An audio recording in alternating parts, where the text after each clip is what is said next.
सूर्यनारायण वेदपारायण लोकरक्षामणि दैवचूडामणि सूर्यनारायण वेदपारायण लोकरक्षामणि दैवचूडामणि।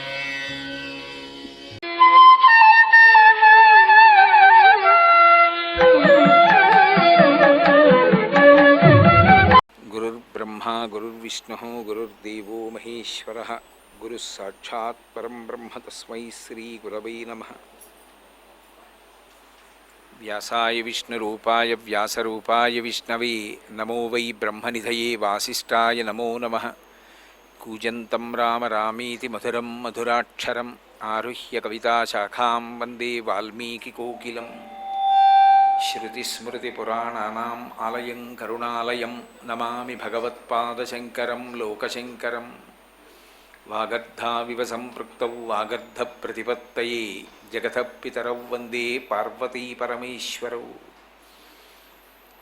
सूक्तिं समग्रेतु न स्वयमेव लक्ष्मीः श्रीरङ्गराजमहिषी मधुरैः कटाक्षैः वैदग्ध्यवर्णगुणगुम्भनगौरवैर्यां कण्डूलकर्णकुहराः कवयोधयन्ति।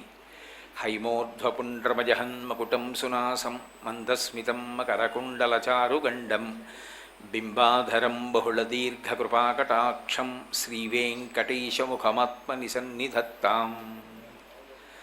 विमलपटी कमलकुटी पुस्तकरुद्राक्षस्यस्तहस्तपुटी कामाक्षी पक्ष्मलाक्षी कलितविपञ्ची विभासि वैरिञ्ची।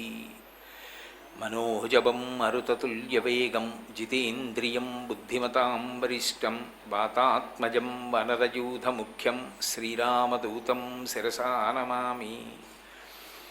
आपदामपहर्तारं दातारं सर्वसम्पदां लोकाभिरामं श्रीरामं भूयो भूयो नमाम्यहम्। हरिः ओं। పరమేశ్వర స్వరూపమైన సభకి నమస్కారం.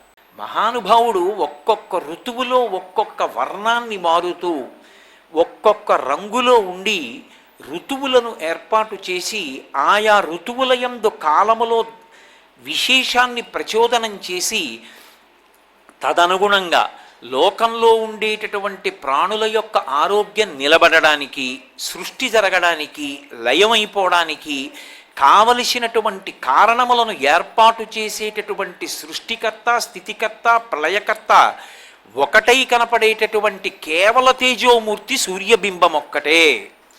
ఎందుచేత అంటే మీరు ఒక సాకార రూపాన్ని ఎదురుగుండా పెట్టి పూజ చేశారనుకోండి, ముందు ప్రారంభంలో పూజలో ఏమంటామంటే ఆయనని నేను పూజ చేస్తున్నాను అని దేశకాల సంకీర్తనం చేసి నా ఎదురుగుండా ఉన్నవాడిని ఒక పేరుతో పిలుస్తాను. ఏదో ఈయన వెంకటరమణుడు, నేను పూజ చేస్తున్నాను, ఏదో ఫలానా గోత్రంలో పుట్టిన ఫలానా పేరు ఉన్నవాడిని ఫలానా స్వామిని పూజ చేస్తున్నానంటాను.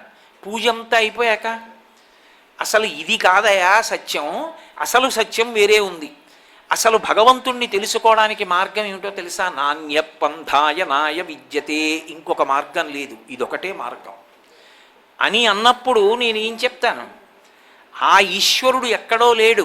నీవారస్సూకవత్తన్వీ పీతాభాస్వత్యనూపమా, ఇక్కడే కాంతిపుంజంలా వెలిగిపోతున్నాడు.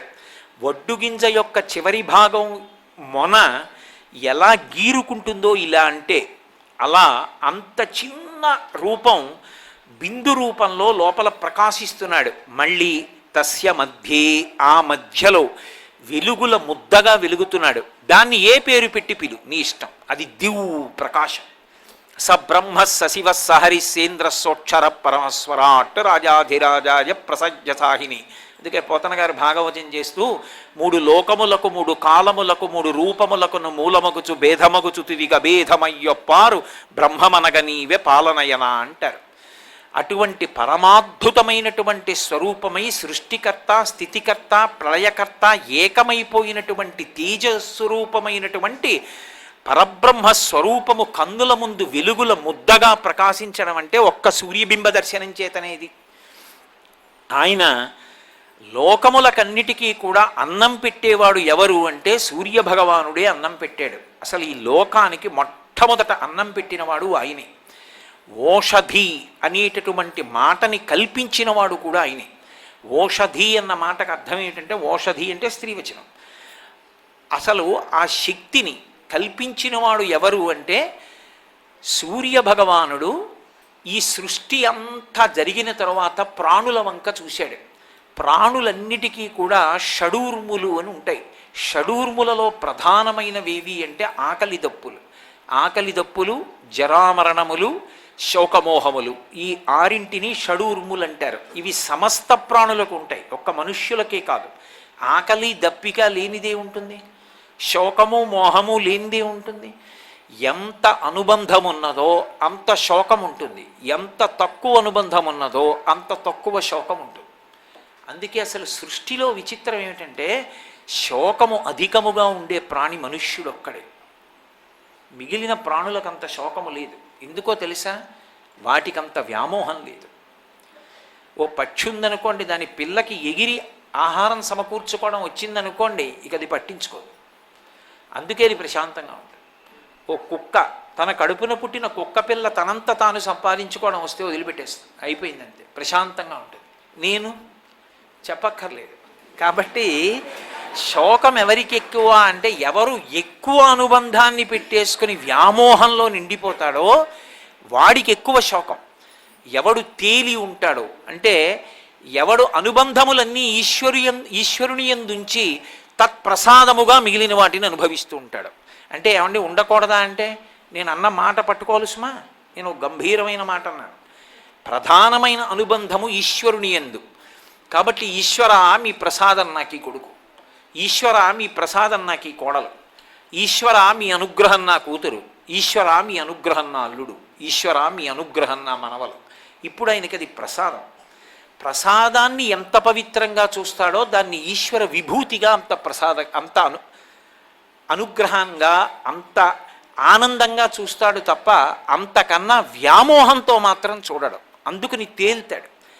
రామకృష్ణ పరమహంస చెప్పినట్టు పనసకాయ కొట్టడం గొప్ప కాదు, పనసకాయలోని పాలు చేతికి అంటుకోకుండా కొట్టడం గొప్ప. నూనె రాసుకుని చేతికి ఎవడు పనసకాయ కొడతాడో వాడి చేతికి ఏది అంటుకోదు. నూనె ఒక్కటి లేకపోతే పనసకాయ అంతా చేతికి అంటుకుంటుంది. చేతికి వ్యామోహం అంటుకోకుండా ఉండాలి అంటే, చేతికి అంటే నా ఉద్దేశ్యం మనస్సుకి నిర్వ్యామోహం కలగాలి. అది దేనివల్ల కలుగుతుంది అంటే అన్ని భావనలు ఈశ్వరుని యందు నిలబడిపోయినప్పుడు. అది ఆయనతో సంగము నిస్సంగమే.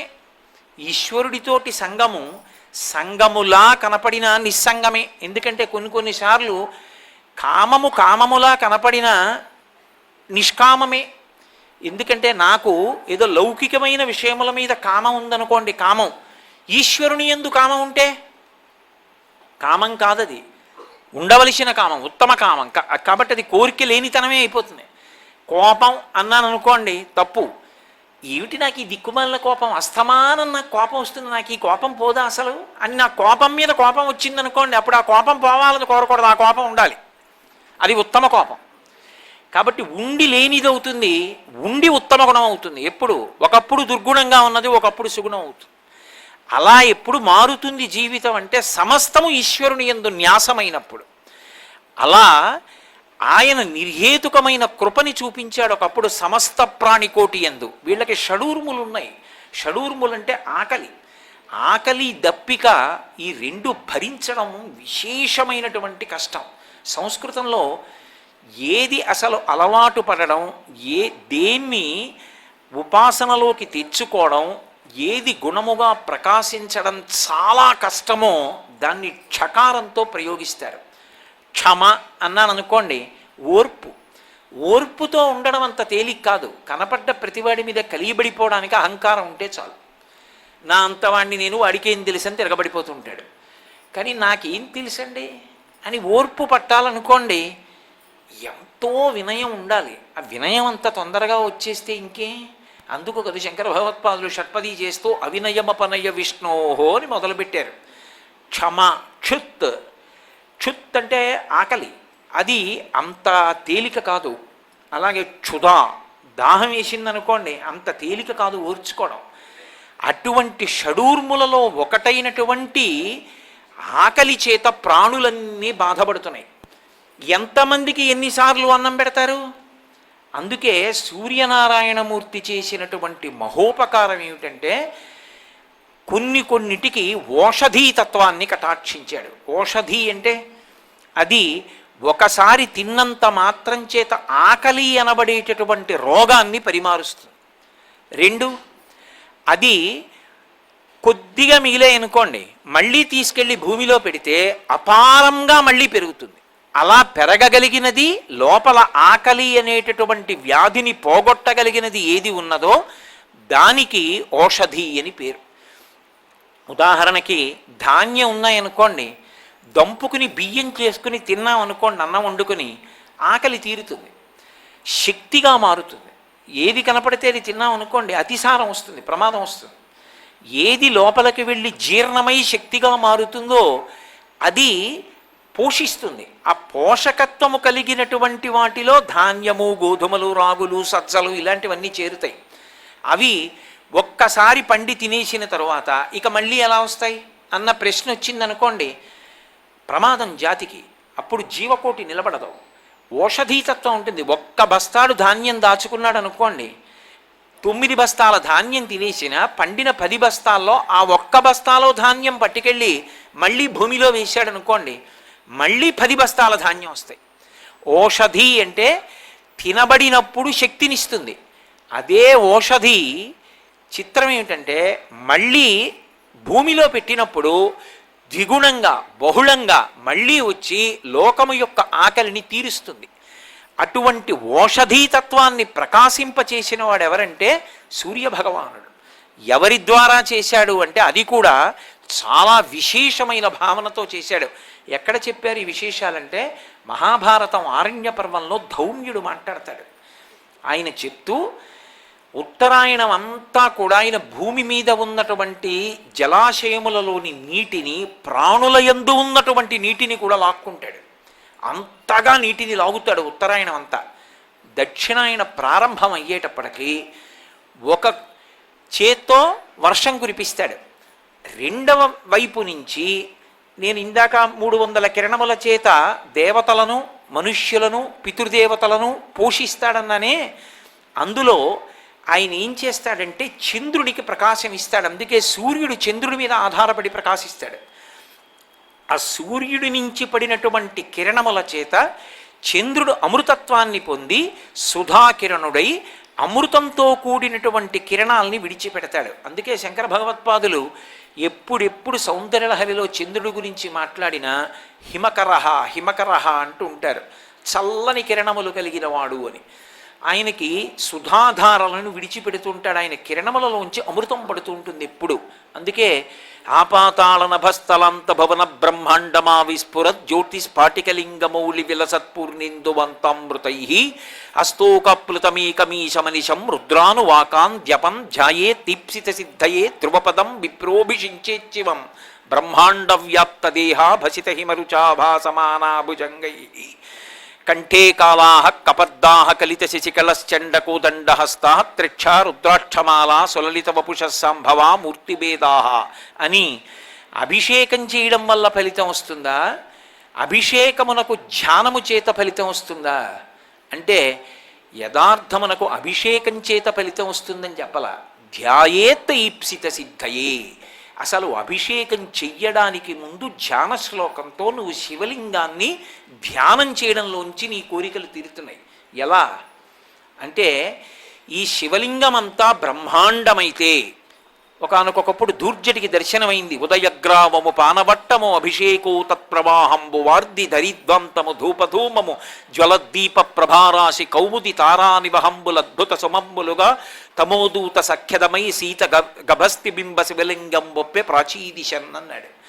అండము గుడ్డు ఈ బ్రహ్మాండమంతా ఓ శివలింగం అయితే దాని మీద ఉన్నటువంటి చంద్రబింబం ధారాపాత్రయై అందులోంచి పడుతున్నటువంటి అమృతధారల చేత ఈ బ్రహ్మాండం అనేటటువంటి శివలింగము చల్ల పడిపోయి ఉంటుంది, తడిసిపోయి. ఆ చల్లగా తడిగా ఉన్న శివలింగాన్ని ముట్టుకుని ఆ చల్లతనాన్ని అనుభవించడం ఎవరు ధ్యానమునందు అనుభవిస్తారో అటువంటి వారికి ధ్యాయేత్ ఈప్సిత సిద్ధయే ధ్రువపదం విప్రోభిషించేచ్చివం. శివం మంగళప్రదుడై ఆయన అందరికీ కూడా శుభంకరుడై మంగళములను ఇస్తాడు. కాబట్టి చంద్రుడు సుధాకిరణుడై అమృత కిరణములను తనవిగా చేసుకుని అమృత వృష్టిని కురిపిస్తాడు. ఇప్పుడు ఆ అమృత కిరణముల చేత ఓషధీతత్వాన్ని కల్పిస్తాడు. ధాన్యం పండుతోందనుకోండి, ఆ పండుతున్న ధాన్యం కొంతకాలం నిలవ చేసి తీసుకొచ్చి మళ్ళీ భూమిలో పెట్టి తడి తగిలితే అందులోంచి అంకురము వచ్చి ఒక్క వడ్డు గింజలోంచి కంకు పుట్టి కంకులోంచి మళ్ళీ ఇన్ని ధాన్యపు గింజలు ఎవరి అనుగ్రహం చేత వచ్చాయని అడిగారు. అదంతా సూర్యానుగ్రహమే. సూర్యనారాయణుని యొక్క అనుగ్రహం చేత ఓషధీతత్వం ప్రకాశించి సమస్త భూతముల యొక్క ఆకలి తీరుతోంది. అంటే అటువంటి మహానుభావుడికి అన్నం పెట్టిన వాడికి, పోషించిన వాడికి, ఋతుకర్త అయిన వాడికి, ప్రభాకరుడై వెలుతురిచ్చిన వాడికి మనం నమస్కారం చేయకపోతే ఎంతటి కృతజ్ఞతా దోషాన్ని మనం పొందుతాం. అందుకని సూర్యనారాయణమూర్తికి నమస్కారం చెయ్యకుండా ప్రారంభం చేసినటువంటి రోజు ఏది ఉందో ఆ రోజు కృతజ్ఞతతో కూడుకున్నటువంటి రోజు. కాబట్టి మహానుభావుడు అన్నదాత. ఆయన లోకమునకంతటికీ అన్నం పెట్టాడు. అందుకే అన్నపూర్ణి అని మనకి అమ్మవారి యందు ఒక తత్వం ఉంటుంది. ఆవిడ మాతృస్వరూపమై అందరికీ అన్నం పెడుతుంది. అన్నం పెట్టేటప్పుడు కూడా చేతితో ఎడం చేతిలో బంగారు పాత్ర పట్టుకుని, బంగారు పాత్రలో పాయసం పట్టుకుని, కుడి చేతిలో గరిటె పట్టుకుని నిలబడుతుంది. ఆ నిలబడినప్పుడు కేవలం అన్నం ఒక్కటే పెట్టదు ఆవిడ, అన్నంతో పాటు కోర్కెలని కూడా తీరుస్తుంది.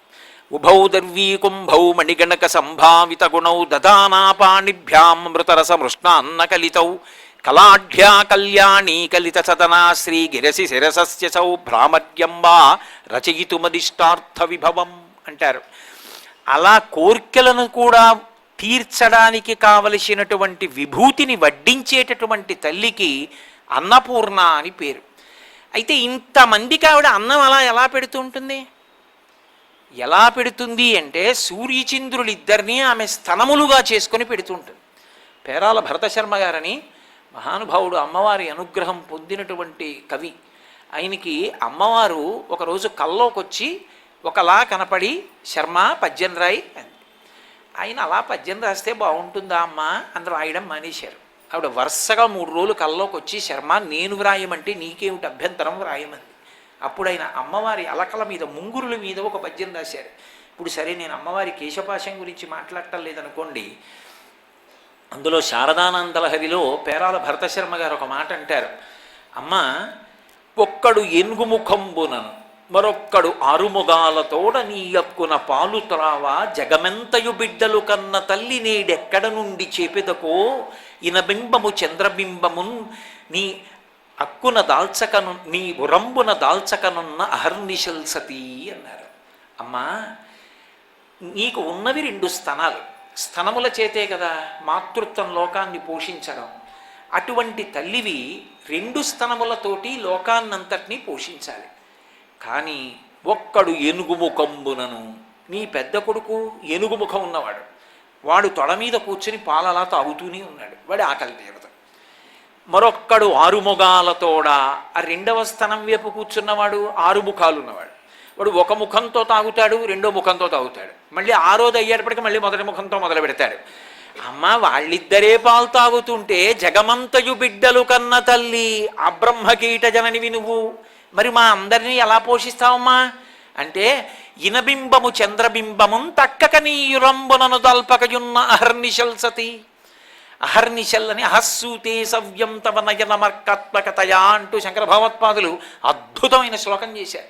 సరే, అక్కడ 4 రోజుల్లో ప్రస్తావన వస్తే మాట్లాడతాను.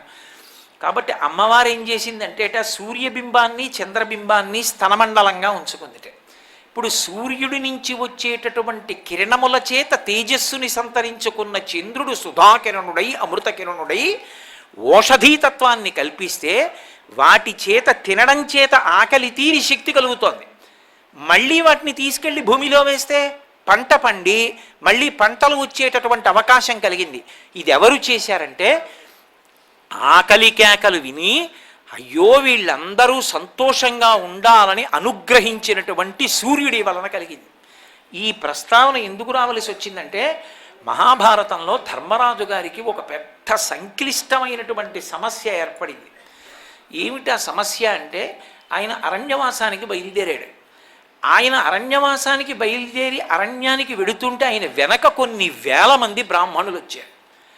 ఆయన అన్నాడు, అయ్యా నేను వెడుతున్నదే అరణ్యవాసానికి, అన్నీ విడిచిపెట్టేశాను, రాజ్యమా నా దగ్గర లేదు, బ్రాహ్మణుడికి అన్నం పెట్టకుండా నేను పాపం మూట కట్టుకోలేను, మీరు ఇన్ని వేల మంది బ్రాహ్మణులు నన్ను అనుగమించి వస్తే నేను ఎక్కడి నుంచి అన్నం పెట్టను అన్నారు. అంటే వాళ్ళు అన్నారు, దుర్యోధనుడు పరిపాలన చేస్తున్నటువంటి రాజ్యంలో మేము ఉండం, పరమధర్మాత్ముడమైనటువంటి నువ్వు అరణ్యాలకు వెళ్ళిపోతే నీతోనే మేము వచ్చేస్తాం. కాబట్టి మాకున్నదేమిటి వేదం, మాకున్నదేమిటి మంత్రం, మాకున్నదేమిటి స్వరం, దానితో మేము భగవంతుడి యొక్క అనుగ్రహాన్ని సాధిస్తాం. అది ఎవరి కోసం సాధించాలి? ధర్మాత్ములైన వాళ్ళని రక్షించడానికి సాధించాలి. బ్రాహ్మణుడు జ్ఞాపకం పెట్టుకోవలసిన విషయాన్ని చెప్పారు భారతంలో. తనకున్నటువంటి మంత్రశక్తి చేత, ఉపాసన శక్తి చేత ఎవరిని కాపాడుతుండాలంటే ధర్మాత్ములను కాపాడుతుండాలి ఎప్పుడు. కాబట్టి ధర్మరాజా నిన్ను కాపాడాలి, అందుకని నీతో మేము వస్తాం, నిన్ను విడిచి మేము ఉండం, వచ్చేస్తున్నాం అన్నారు. ఏమంటాడు ఆయన? రావద్దని ఏమంటాడు బ్రాహ్మణుల్ని? తను క్షత్రియుడు, క్షాత్రధర్మం. వెళ్ళారు అరణ్యంలోకి. ఇన్ని వేల మంది బ్రాహ్మణుల్ని చూసి దిగులు పెట్టుకున్నాడు. వాళ్ళకి దిగులు లేదు. ఎందుకు దిగులు లేదు వాళ్ళకి అంటే, ఎవరు బ్రాహ్మణుడు అంటే నిత్యతృప్తి కలిగినటువంటి వాడు. వాడికి ఇది లేదని కాదు అసంతృప్తి, నాకేది లేదని తృప్తి. అది విచిత్రం. నీకెందుకు అసంతృప్తి లేదు అంటే, నాకు ఇది లేదంటే అసంతృప్తి. నాకు అసలు ఈశ్వరుడు ఏమి ఇవ్వలేదన్న వాడికి మీరు ఎలా అసంతృప్తి కల్పిస్తారు? వాడిని మీరు ఎలా ప్రసన్నుని చేస్తారు? వాడిని ప్రసన్నుని చేయడానికి ఏమి ఉండదు. వాడు పరమభక్తి తత్పరుడు, వాడికి ఏమీ అక్కర్లేదు. వాడికి త్రేణుపులు వస్తుంటాయి. త్రేణుపులు అంటే పటికి బెల్లం నవిలేశాను అనుకోండి, మళ్ళీ పటికి బెల్లం త్రేణుపు వచ్చినట్టు వాడు ఎప్పుడూ ఈశ్వరుణ్ణే తలుస్తుంటాడు. అది కష్టమా సుఖమా అనవసరం. లోకుల్నంగని మెచ్చని ఎలుగని లోలోన నిందించని చీకాకున్బడని మహాత్ముడనని జైలొగ్గని మూకీభావమునం తెట్టని త్రోయని నీ కారుణ్యము కలిగి ఉండినను అంతే చాలునో శంకర. అటువంటి పరమభక్తి తత్పరుడైనటువంటి వాడెవడున్నాడో అటువంటి వాడి పట్ల పరమేశ్వరుడు చాలా ప్రసన్నుడై వాడి వెంట తిరుగుతుంటాడు. వాడు తాపత్రయం అంతా ఏమిటి అంటే, ధర్మాన్ని పట్టుకున్న వాడిని రక్షించాలి. కాబట్టి ఆయన నిత్యతృప్తుడు. ఆయనకి ఇవాళ ఏమీ దొరకలేదనుకోండి, పోన్లే ఈశ్వరానుగ్రహం ఉపవాస ఫలితం లభించింది, భగవత్ స్మరణలో గడిపేద్దాం అంటాడు. మహాస్వామి వారికి 104 జ్వరం వచ్చింది. బయటికి వచ్చి కూర్చున్నారు సూర్యుడిని చూస్తూ. అదేమిటండి 104 జ్వరం వస్తే సూర్యుడిని చూస్తూ కూర్చున్నారు, అలా కూర్చోకూడదు ఎండలో అన్నారు. నా జన్మలో పంచాగ్నిహోత్ర తపస్సు చేయలే, 4 అగ్నిహోత్రాలు పెట్టుకుని సూర్యుడిని చూస్తూ తపస్సు చేయలే. చుట్టూ 4 అగ్నిహోత్రాలు పెట్టుకుంటే ఎంత వేడో ఒంట్లో అంత వేడుంది. ఇప్పుడు 104 జ్వరం. సూర్యుడిని చూస్తూ కాసేపు జపం చేస్తే పంచాగ్నిహోత్ర తపస్సు చేసిన ఫలితం అన్నా వస్తుంది, జ్వరాన్ని ఉపయోగించుకోవద్దు అన్నారు. ఇంకేం చేస్తారు మీరు ఆయన్ని? ఏం చేసినా తృప్తులే. వాళ్ళకి ఏమొచ్చినా ఈశ్వరుడితోటి అనుసంధానం. యోగరతో వా భోగరతో వా సంగరతో వా సంగవిహీన యస్యద్ బ్రహ్మడి రమతే చిత్తం నందతి నందతి నందచ్చేవ. కాబట్టి ఇప్పుడు బ్రాహ్మణుడికి అల్లరి లేదు, నాకేం దొరుకుతుందని ఆయనకేం బెంగలేదు. ఆయన ఉపవాసం ఉండిపోకుండా చూడవలసినటువంటి వాడు క్షాత్రధర్మం ఉన్న ధర్మరాజు. కాబట్టి ఇప్పుడు ఆయన బెంగ పెట్టుకున్నాడు, ఇంతమందికి అన్నం ఎక్కడ తేను? రాచరికమా లేదు, ఐశ్వర్యమా లేదు, ఎక్కడ పెట్టాను అని. అందుకు పురోహితుడు పక్కన ఉంటాడు. పురోహితుణ్ణి వెంట తీసుకెళ్లడం ఎంత ముఖ్యమో మహాభారతం జరిగితే ధౌమ్యుడి చేత తెలుస్తుంది. వెంటనే అక్కడ ఉన్నటువంటి మహర్షులను అడిగాడు, ధౌమ్యుడిని అడిగాడు.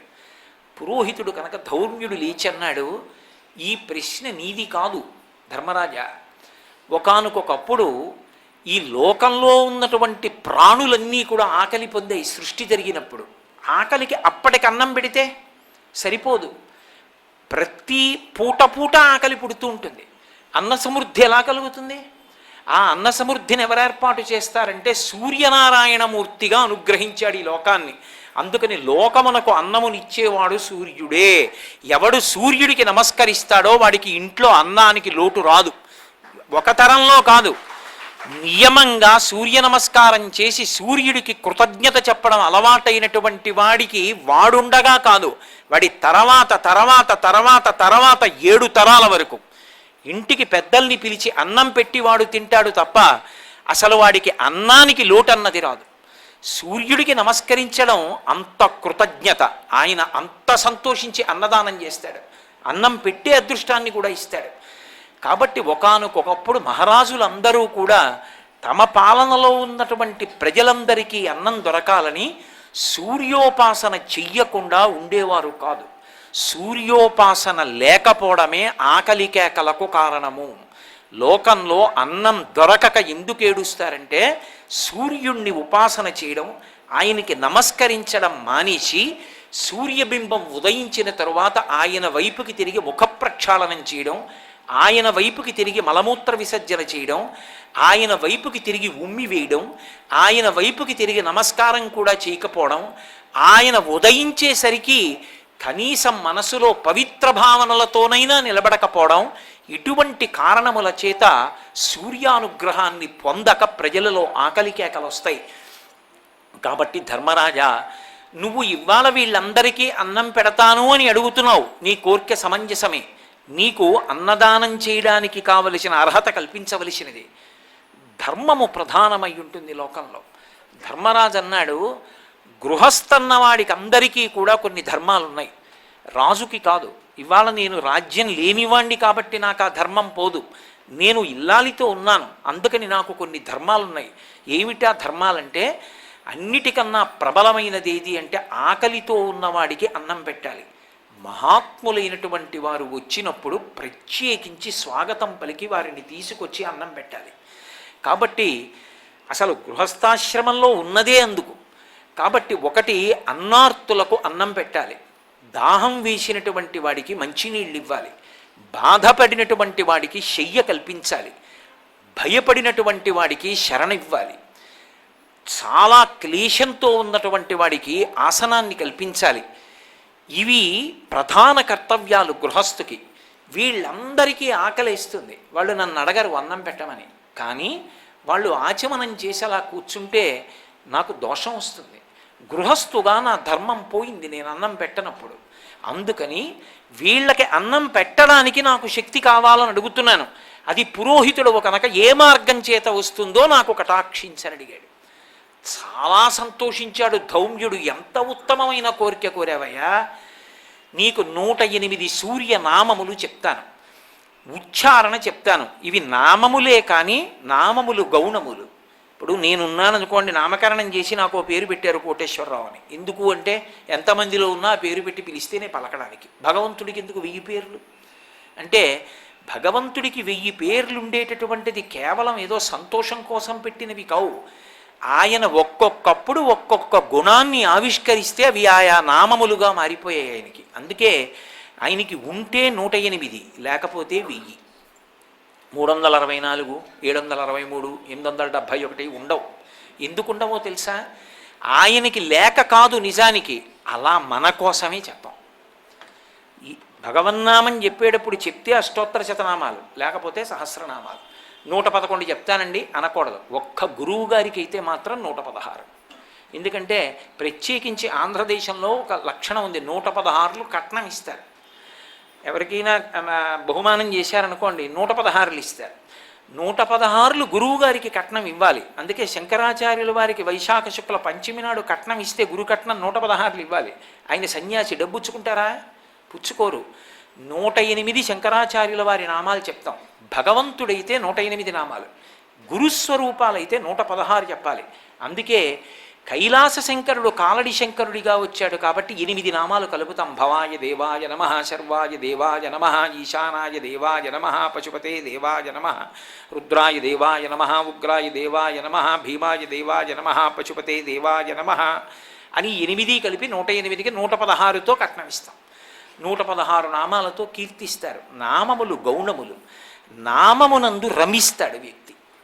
నేను అన్న మాటలు మరి మీరు పట్టుకుంటున్నారా అన్నది నాకు సంతోషమే, మీరు పట్టుకోగలిగిన సమర్థులు.